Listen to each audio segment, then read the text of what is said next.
Il était une fois une femme extrêmement belle, dont le père était riche. Son nom était Nike, et elle était la fille d'un multimilliardaire. Nike était si calme et réservée que les gens pouvaient à peine deviner que sa famille était riche. Pendant ses années à l'université, elle a insisté pour vivre dans la résidence de l'école, même si elle savait qu'elle pouvait se permettre la maison la plus chère du coin. Elle n'a jamais aimé faire étalage de sa richesse, car elle croyait fermement en l'humilité. Un jour, elle se dirigeait vers le bureau de son père, lorsqu'elle aperçut un bâtiment en cours de démolition. Nick ne put s'empêcher de remarquer un jeune homme qui avait l'air extrêmement dévasté. Elle se sentit si mal pour lui, devinant que sa dévastation avait quelque chose à voir avec l'effondrement du bâtiment.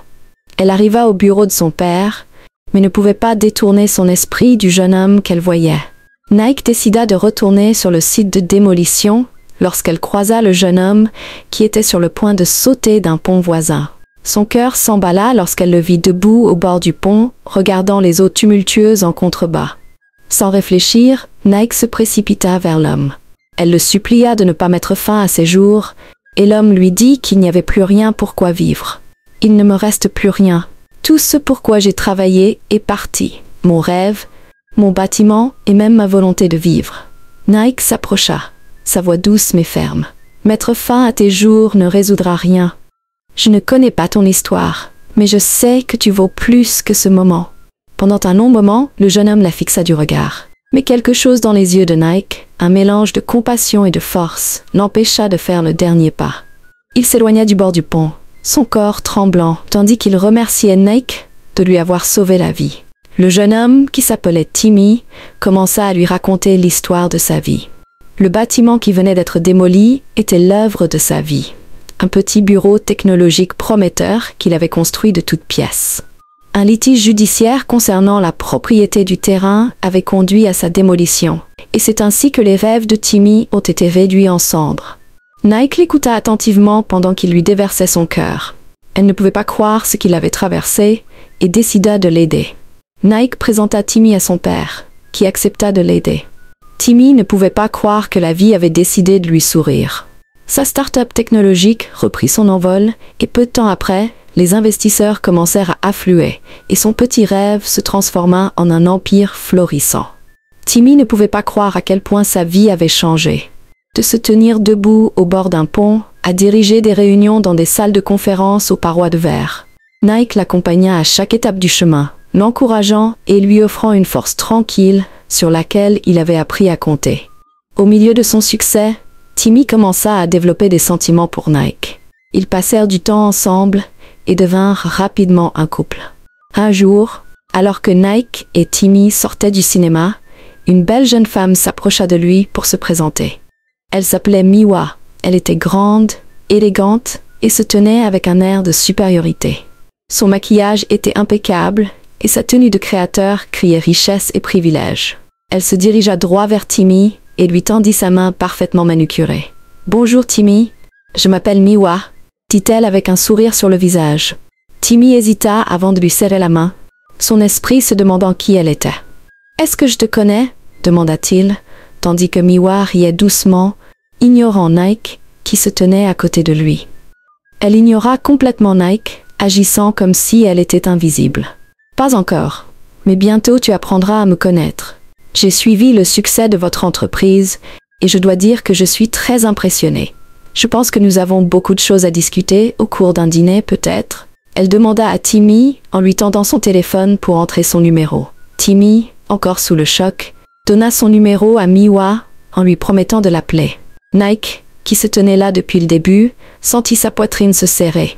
Le mépris flagrant de Miwa pour sa présence n'était pas seulement irrespectueux. C'était comme une insulte à son existence même. Mais Nike garda son sang-froid, s'efforçant de ne pas créer de scène en public. Ils se dirigèrent vers la voiture et Nike resta silencieuse. Timmy ne put s'empêcher de remarquer son silence. Il lui tendit la main et lui demanda si elle allait bien, et Nike força un sourire. « Je vais bien, Timmy. Je ne me sens juste pas à l'aise avec elle. Il y a quelque chose chez elle qui ne me convient pas. » Nike dit à Timmy qu'il lui assura qu'il avait tout sous contrôle. Il lui serra la main en lui assurant qu'elle était celle qu'il aimait. Nike sourit faiblement, mais son cœur resta troublé. L'arrogance confiante de Miwa et son attitude dédaigneuse avaient semé le doute dans son esprit. Dans les semaines qui ont suivi, la présence de Miwa est devenue impossible à ignorer. Elle a commencé à se rendre fréquemment au bureau de Timmy, à lui envoyer des cadeaux coûteux et à l'inviter à des dîners exclusifs et à des événements professionnels. Nike a recommencé à en parler un soir pendant qu'il dînait. « Timmy, elle est partout. Elle t'appelle tout le temps, t'envoie des SMS et débarque à ton bureau sans prévenir. Je n'aime pas ça, Timmy. » « Nick, » a dit Timmy en posant sa fourchette, « Miwa n'est qu'une affaire de business. Elle aide l'entreprise à conclure de gros contrats. S'il te plaît, ne laisse pas cela s'immiscer entre nous. » Nick a soupiré et laissé tomber l'affaire. Mais au fond d'elle-même, elle savait que Miwa avait quelque chose dans sa manche. Malgré la tension, Timmy a demandé Nike en mariage le jour de son anniversaire. C'était une surprise tellement agréable, car Nike ne l'avait pas vue venir. Elle était assise là, admirant sa bague, lorsqu'elle a reçu un appel lui disant que ses parents avaient été kidnappés. « Nous avons tes parents. Si tu veux les revoir en vie, apporte 200 millions de Naira en liquide dans les 72 heures. Pas de police, ou ils mourront. » Le monde de Nike s'est effondré. Elle était assise là, regardant son monde s'écrouler. Nike n'en croyait pas ses oreilles. Elle a fait tout ce qui était en son pouvoir pour satisfaire aux exigences des ravisseurs. Mais même après avoir payé la rançon, les ravisseurs n'ont pas libéré ses parents. Quelques jours plus tard, elle a reçu un autre appel. Un appel qui a bouleversé son monde à jamais. « Vous les trouverez à l'ancienne usine sur la route de Lekki », a dit l'appelant, alors que la ligne était coupée. Nike s'est précipitée aussi vite qu'elle le pouvait vers l'usine. Mais lorsqu'elle est arrivée, elle a rencontré les corps froids et sans vie de ses parents. Ses cris ont résonné dans l'usine vide alors qu'elle était confrontée à plusieurs cadavres. Nike pouvait sentir son cœur se déchirer dans sa poitrine, sachant que ses parents étaient étendus là sans vie. Ses parents étaient partis et Nike n'avait aucune idée de comment elle survivrait sans eux. Après les funérailles, les oncles de Nike se sont précipités comme des vautours. Ils ont produit des documents affirmant que son père n'avait laissé aucun testament. Ils saisirent alors tous ses biens et ses actifs, laissant Nike sans rien. « Nike, dit un oncle, une femme comme toi n'a pas le droit d'hériter d'aucun bien.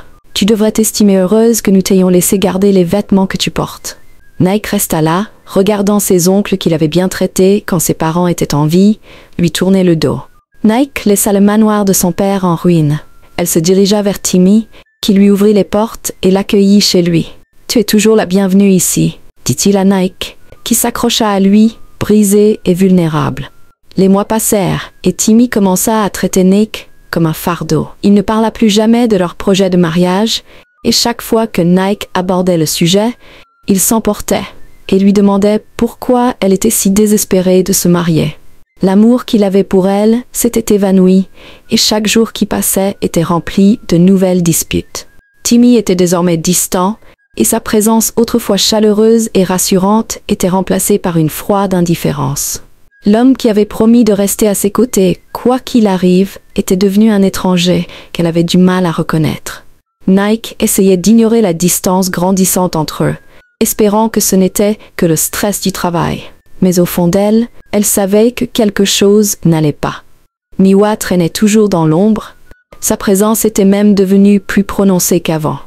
Nike décida d'en parler à Timmy. Elle attendit qu'il revienne du travail, mais Timmy ne rentra pas à la maison ce soir-là. Elle l'appela plusieurs fois, mais il ne répondit pas. Nike resta éveillée toute la nuit, espérant et priant pour que rien ne lui soit arrivé. Elle ne pouvait pas supporter l'idée qu'il lui arrive quelque chose de mal, après toute la tragédie qu'elle avait endurée dans le passé. Le matin venu, Timmy rentra chez lui, sans aucune explication sur l'endroit où il avait passé la nuit. Nike le confronta, mais Timmy lui fit savoir qu'il avait le droit de faire ce qu'il voulait. « Je suis l'homme dans cette relation et tu n'oses pas remettre en question mon autorité, » dit-il à Nike, qui se tenait là, choquée d'entendre cela de sa part. Elle était assise là, brisée, tandis que sa voix se répétait dans sa tête encore et encore. Les jours qui suivirent furent parmi les pires pour Nick, qui n'avait rien à manger dans la maison. Timmy cessa de lui fournir de la nourriture et de l'argent. Il s'assura de manger avant de rentrer à la maison, sans se soucier du fait que Nike n'avait rien à manger. La tension entre eux devint insupportable, car Nike commença à se sentir comme une étrangère dans la maison où elle se sentait autrefois en sécurité. Un soir, alors qu'une forte pluie tombait sans relâche du ciel, Nike entendit un coup violent à la porte. Elle ouvrit la porte et vit Miwa, debout là. Elle était vêtue d'une robe coûteuse et ses cheveux étaient parfaitement coiffés, malgré le temps pluvieux. « Timmy m'a invité, dit Miwa, d'un ton suffisant, alors qu'elle repoussait Nike et entrait dans la maison. Nike sentit sa poitrine se serrer. Elle suivit Miwa dans le salon, où Timmy était déjà assis, sirotant un verre de whisky. « Timmy, qu'est-ce qu'elle fait ici ?» demanda Nike d'une voix tremblante, alors que Timmy posait son verre et levait les yeux vers elle. Son visage se tordit de colère. « Elle est ici parce que je l'ai invitée ici, dit-il sans aucun remords dans la voix. Miwa est une femme que tu ne serais jamais. Elle resterait ici avec moi, et j'aimerais que tu fasses tes valises sales maintenant et que tu quittes ma maison. » Miwa sourit en s'asseyant à côté de Timmy, ses ongles parfaitement manucurés tapotant contre la coudoir, alors qu'elle fixait Nike, qui se tenait là, figé et incapable de parler. Le bruit de la pluie frappait les fenêtres, tandis que Nike essayait de retenir ses larmes. Elle rappela à Timmy comment elle l'avait soutenu quand il n'avait rien. « Je t'ai emmené chez mon père, et mon père a utilisé ses relations pour faire de toi ce que tu es aujourd'hui. » Timmy lui rit au visage et lui dit de dire à son père décédé d'utiliser ses relations pour revenir à la vie. « Si ton père était aussi puissant que tu le prétends, il ne serait pas mort aujourd'hui, alors manque-moi avec tes conneries. » Il dit à Nike, à qui il dit de quitter sa maison. Nike ne pouvait pas croire que Timmy l'envoyait dehors à cause d'une autre femme. Elle resta là pendant 1 minute, tandis qu'elle regardait Miwa et Timmy, qui s'embrassaient maintenant en sa présence. Nike ne pouvait pas contrôler sa colère. Elle demanda à Timmy pourquoi il avait décidé de choisir Miwa plutôt qu'elle. Après tout ce qu'ils avaient traversé, et Timmy lui informa qu'elle ne lui était d'aucune utilité. « Sans ton père, tu n'es rien d'autre qu'un fardeau pour moi. Que vais-je faire avec une femme qui compte sur moi pour tout ? Tu ne peux même pas te permettre d'acheter une serviette hygiénique. Parle encore plus de contribuer à quelque chose de significatif dans ma vie, lui dit-il en la poussant hors de sa maison sous la pluie. Nike pouvait entendre leur rire moqueur alors qu'elle se tenait devant la maison. Elle se tenait là, le cœur brisé, car elle ne pouvait pas croire que Timmy lui ferait un jour une chose pareille. Elle pleurait amèrement en pensant à ses défunts parents. Nike n'avait nulle part où aller. Le temps était extrêmement froid, et Nike commença à supplier Timmy de lui pardonner. « Timmy, je n'ai nulle part où aller. S'il te plaît, ne me fais pas ça, dit-elle à Timmy qui ignora ses cris, alors qu'il la laissait sous la pluie battante. Miwa se tenait près de la fenêtre en riant à haute voix, profitant de chaque seconde de l'humiliation de Nike. La pluie était si forte qu'elle trempait Nike jusqu'aux os alors qu'elle se tenait devant la maison. Sa valise était posée à ses pieds, absorbant l'eau boueuse. Elle regardait fixement la porte, espérant et priant que Timmy vienne la chercher. Mais Timmy la laissa à son sort. La tempête grondait autour d'elle, mais la douleur dans sa poitrine était encore plus forte. « J'aimerais que tu sois là, maman. »« Papa » murmura-t-elle à travers ses larmes. « Je suis tellement perdue sans toi. » Le monde semblait froid, vide et cruel. Nike se souvenait de la façon dont son père la protégeait toujours de la pluie quand il était là. Il enlevait sa veste et la plaçait au-dessus de sa tête sans se soucier de la pluie qui tombait sur lui. Il avait tant sacrifié pour elle et Nike souhaitait qu'il soit encore en vie. Ses larmes coulaient alors que les souvenirs revenaient en masse. Alors que la pluie continuait de tomber, Ad, l'agent de sécurité de la maison voisine, s'approcha d'elle et lui proposa de rester chez lui. Nike n'en croyait pas ses oreilles. Elle se précipita rapidement vers sa petite maison de gardien, car la pluie avait trempé ses os. Ad, qui était un homme au bon cœur, commença à prendre soin d'elle. Il ouvrit la porte de sa petite chambre, qui était petite et propre. « Mon patron est parti en voyage à l'étranger et ne reviendra avant des semaines, » expliqua Ad, tout en assurant à Nike qu'elle pouvait rester. Nike, assise dans un coin, le remercia pour sa gentillesse. Il lui fournissait de la nourriture ainsi que tous les autres éléments essentiels à la vie, et Nike lui en était très reconnaissante. Elle ne pouvait pas croire que Timmy lui ferait une chose aussi terrible, après tout ce qu'elle avait fait pour lui. Le cœur brisé et découragé, Nike décida de ramasser les morceaux restants de sa vie. Elle ne pouvait pas continuer à s'apitoyer sur son sort, après ce que Timmy lui avait fait. Timmy, de son côté, a choisi Miwa en raison de sa richesse. Miwa était la fille d'un ministre, et Timmy espérait utiliser ses relations pour obtenir des fonds pour sa nouvelle application. Après la mort du père de Nike, Timmy a commencé à avoir des difficultés financières. Il a vu Miwa comme sa seule porte de sortie et n'a pas hésité à se séparer de Nike. Ce qu'il ne savait pas, c'est que les choses n'étaient pas aussi simples qu'il le pensait. Un matin, alors que Timmy sortait de la maison, il vit Nike et de rire. Timmy se précipita vers eux, le visage déformé par la colère et la voix tranchante comme un couteau. « Nike, regarde-toi » cracha-t-il, ses yeux scrutant sa robe simple et ses sandales. « N'as-tu pas honte de toi? De toutes les personnes avec lesquelles tu aurais pu choisir de vivre, tu as choisi un simple portier. Et tu n'as pas honte de te tenir ici à rire avec cette misérable chose. » Nike se figea un instant, son sourire s'effaçant légèrement, alors qu'elle fixait Timmy avec une expression qui n'était plus remplie de chagrin ou de peur, mais de force. Elle commença à parler, sa voix ferme et claire, malgré le feu qui brûlait dans sa poitrine. « Tu t'entends? Tu es là, habillé de vêtements achetés avec l'argent de quelqu'un d'autre, debout sur du temps emprunté, et pourtant tu penses avoir le droit de me ridiculiser? » Timmy se figea, la bouche légèrement ouverte, tandis qu'il se tenait là, stupéfait par son audace. « Tu m'as jeté dehors comme un déchet, tu m'as humilié sous la pluie, et tu as ri quand je t'ai imploré de la pitié sur le pas de ta porte. Et maintenant, me voilà avec quelqu'un qui m'a montré plus de gentillesse et d'humanité que tu ne l'as jamais fait pendant tout le temps où je suis resté à tes côtés. » Ad bougea légèrement mais ne dit rien. Il laissa Nike parler, sa présence silencieuse étant un pilier de soutien pour elle.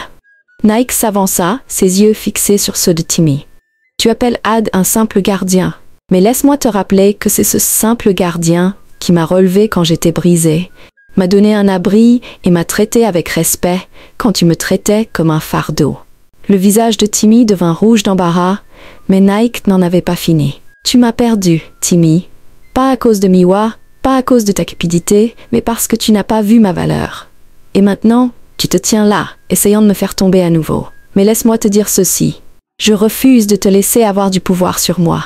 Pas cette fois. » Timmy se tenait là, confus, tandis que Miwa s'approchait d'eux avec colère. « Que se passe-t-il ici ?» dit Miwa, d'une voix empreinte de colère, mais Nike rit et lui dit d'arrêter de jouer la comédie. Miwa s'approcha alors de Nike et lui serra la main. « C'était agréable de travailler avec toi, maman, dit-elle en regardant Timmy dans les yeux et en lui révélant à quel point il était stupide de laisser partir Nike. Tu pensais vraiment que j'étais la fille du ministre? Quelle stupidité de ta part de penser ça. » Timmy se tenait là, choqué, alors qu'il essayait de comprendre ce qui se passait. Ce qu'il ne savait pas, c'est que le père de Nike avait engagé Miwa pour tester son amour pour sa fille. Son père, après avoir vu comment Timmy était entré dans la vie de sa fille, ne pouvait pas risquer que sa fille tombe entre les mains d'un homme qui ne l'aimait que pour sa richesse. Alors, il a engagé Miwa pour se faire passer pour la fille du ministre pour voir si Timmy tomberait amoureux d'elle. Timmy se tenait là, figé, la bouche légèrement ouverte, tandis que le poids des mots de Miwa s'imposait. « Tu travaillais pour le père de Nike depuis le début ?» bégaya Timmy, sa voix tremblant d'incrédulité. Miwa sourit, croisant les bras. « Oui, Timmy. Chaque geste que j'ai fait, chaque sourire, chaque message texte, tout cela faisait partie du plan. Tu as été testé et tu as échoué lamentablement. Tes actions ont prouvé que tu n'étais pas digne de l'amour de Nike. » Nike se tenait là, sa posture confiante, ses yeux brillants de clarté et de force. « Mon père m'aimait trop pour me laisser tomber entre les mains d'un homme qui m'échangerait contre quelques pièces et des faveurs politiques. Tout, les tests, la trahison, tout était planifié. » Les genoux de Timmy fléchirent alors qu'il tituba en arrière. Cependant, elle n'avait pas tout perdu au profit de ses oncles, comme Timmy l'avait pensé. Son père avait laissé un testament, mais Nike avait gardé ce fait secret, sachant que ses oncles essaieraient de s'approprier la richesse de son père. Elle ne leur avait donné accès qu'à une petite partie de sa richesse, juste pour atteindre son objectif. Nike était toujours en possession de tout ce que son père avait possédé, car le testament de son père lui donnait la possession de toute sa richesse. Le visage de Timmy pâlit lorsque le poids des paroles de Nike s'abattit sur lui. La prise de conscience qu'il n'avait été qu'un pion dans un plan soigneusement orchestré le frappa comme un marteau pilon. Alors qu'il se tenait là, Aide, qui avait silencieusement regardé toute l'affaire se dérouler, s'avança et s'approcha de Nike. Il lui tendit une petite enveloppe contenant des photos. Des photos qui montraient l'implication de Timmy dans l'enlèvement et la mort de ses parents. Nike n'en croyait pas ses yeux. Ses mains tremblaient alors qu'elle feuilletait les photos. Chaque image décrivait une histoire horrible. Timmy parlait avec les ravisseurs, échangeait des documents et transmettait des détails qui ne pouvaient provenir que d'une personne proche de sa famille. Elle avait les genoux qui faiblissaient, mais elle faisait de son mieux pour se ressaisir. « Tu as été impliqué dans la mort de mes parents ?» La voix de Nike tremblait, ses yeux remplis de larmes retenues. Timmy bégaya, reculant, le visage pâle. « Nike, ce n'est pas ce que tu penses. Je ne voulais pas que ça aille aussi loin. Arrête. » La voix de Nike claqua comme le tonnerre. « Tu as trahi ma famille, tu m'as trahi et tu as causé la mort de mes parents. Tout ça pour de l'argent ?» Timmy tomba à genoux, les mains jointes. « Nike, s'il te plaît. » J'étais désespérée. Je me noyais dans les dettes, je ne voulais pas qu'ils meurent. Je voulais juste l'argent, mais en chemin, ils ont essayé de s'échapper et ont été abattus. « Arrête de mentir, Timmy », coupa Ad, sa voix froide et autoritaire. « Nous avons suffisamment de preuves pour prouver que tu voulais les tuer, afin d'épouser leur fille et de prendre possession de tout ce que son père avait jamais possédé. Les photos, les journaux d'appel, les transferts d'argent, tout est là. » Nike se détourna de Timmy, son cœur se brisant à nouveau en 1000 morceaux. Adès sortit son téléphone et fit signe à une équipe qui attendait à proximité. Quelques instants plus tard, les voitures de police s'arrêtèrent en trombe devant la maison. Des policiers armés firent irruption, menottant Timmy qui gémissait et implorait sa clémence. « Nike, s'il te plaît, Nike, pardonne-moi !» hurla Timmy tandis que les policiers l'emmenaient. Pendant tout ce temps, Nike pensait qu'Ad n'était qu'un gardien. Ce qu'elle ne savait pas, c'est qu'il était détective à l'unité des crimes spéciaux. Son père l'avait engagé bien avant son décès pour surveiller sa fille. Il avait des soupçons sur Timmy et avait demandé à Ad de le surveiller de près. Nike laissa échapper un souffle tremblant. « Pendant tout ce temps, tu veillais sur moi. » Ad sourit et s'excusa auprès de Nike pour toute la douleur qu'elle avait dû endurer. Nous devions rassembler des preuves solides pour traduire Timmy en justice. C'est pourquoi j'ai gardé mon identité secrète pendant si longtemps. Nike hocha la tête tandis que des larmes coulaient sur ses yeux. Merci, Ad. Merci pour tout ce que tu as fait pour nous. Ad lui adressa un sourire rassurant. Vous êtes plus forte que vous ne le pensez, mademoiselle Nike. Votre père serait si fier de vous, dit-il en montant dans le fourgon de police et en partant. Dans les semaines qui suivirent, Nike s'intégra pleinement dans l'empire de son père, récupérant chaque morceau volé de son héritage. Le testament, désormais rendu public, révélait explicitement les souhaits de son père. Tout ce qu'il possédait devait être transmis à sa fille bien-aimée, Nike. Ses oncles, qui s'étaient autrefois précipités comme des vautours, furent contraints de renoncer à leurs biens volés. Ils furent publiquement humiliés et coupés de la fortune familiale pour toujours. Nike est devenu PDG du vaste empire de son père, et son retour au pouvoir a été célébré dans tout le pays. Les journaux ont titré « Nike Adebayo renaît de ses cendres. L'héritière milliardaire restaure l'héritage de son père. » Son sang-froid, son humilité et sa grâce, malgré les trahisons et les chagrins auxquels elle avait été confrontée, lui ont valu une admiration générale. Ad, qui avait joué un rôle essentiel dans la dénonciation de Timmy et dans la justice pour la famille de Nike, a été promu au sein de l'unité des crimes spéciaux. Il est resté un ami de confiance de Nike, qui l'a récompensé avec une énorme somme d'argent pour tout ce qu'il a fait pour elle. Un jour, alors que Nike était assise avec Ad dans son bureau, elle lui a demandé comment il avait obtenu les photos. Et Ad lui a révélé qu'un photographe qui prenait des photos près de l'usine avait entendu des voix étranges et avait décidé de vérifier. Il avait tout vu et avait pris des photos sans qu'il le sache. Nike a fondu en larmes en imaginant la douleur de ses parents. Ad l'a réconforté et rassuré en lui disant que tout irait bien. Et Nike a laissé échapper un léger sourire en regardant la photo de son père accrochée dans son bureau. Timmy, cependant, a été condamné à la prison à vie. Il a vécu le reste de sa vie dans le regret et a souhaité ne jamais laisser la cupidité prendre le contrôle de sa vie. La leçon à tirer de cette histoire est que le vrai caractère se révèle dans les moments de pouvoir et d'adversité. Ne laissez jamais la cupidité, l'arrogance ou la soif de richesse vous aveugler sur les personnes qui se soucient vraiment de vous.